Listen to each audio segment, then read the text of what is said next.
आज continence world continence week का last day है। तो ये लास्ट वीडियो है इससे रिलेटेड। दो मेन चीज़ें जिसके बारे में बोलना चाहता हूँ लास्ट डे पे। One is overflow incontinence which is the most dangerous form of incontinence.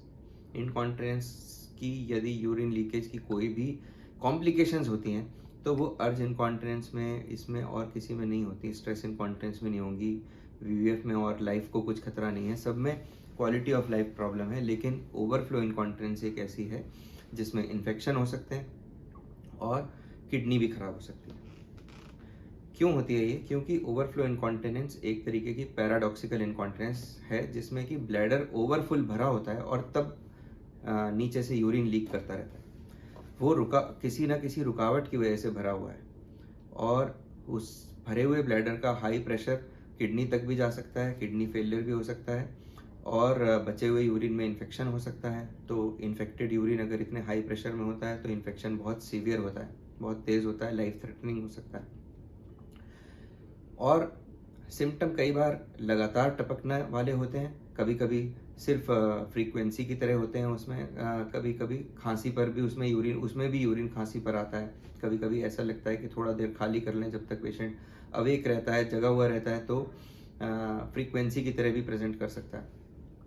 यही एक डेंजरस फॉर्म है और जिसको पहचानना बहुत ज़रूरी है।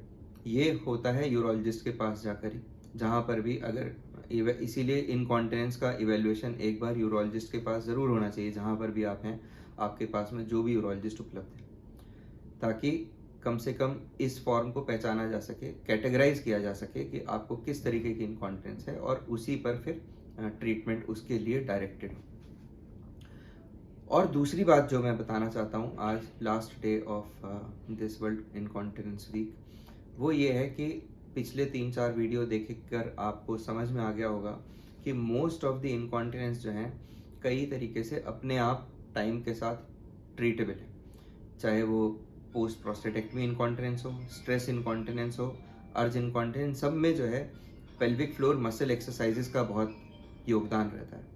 आपको अपनी मसल्स पे खुद काम करना है। बहुत लंबे समय तक दवाइयाँ नहीं खा सकते, हर चीज़ के लिए छोटी छोटी उसके लिए सर्जरी नहीं करा सकते, लेकिन एक्सरसाइज करना हमारे अपने हाथ में है।